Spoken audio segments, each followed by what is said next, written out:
So, another thing that I wanted to touch on was the hiring process. So, when I was hired by the Secret Service, the Department of Homeland Security, it took about 6 months for me to get onboarded.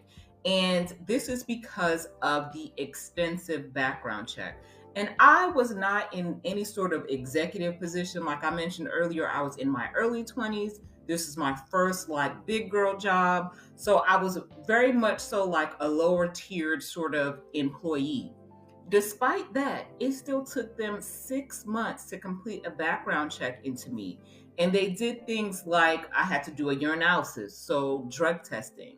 I had to do a credit check. They had to do not just professional references, but personal references in order to get an idea of the type of person that I was, in all of that. They also had a Secret Service agent following me. So I lived on the campus at my undergraduate university, but I lived locally. So my childhood home, the home that I grew up in, was not that far from my campus.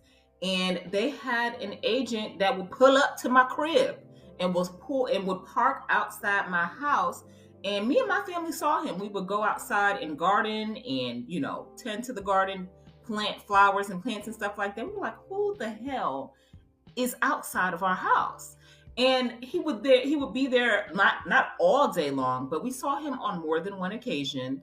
And they were there to see what was the foot traffic looking like that was coming in and out of my home. Who was I associating with? All of these things were a part of the hiring process before I was even offered the position. And are the people that are hired by DOGE, if they were to go through a similar scrutinization process in order to be onboarded by a federal government agency, would they pass the background check? I don't know.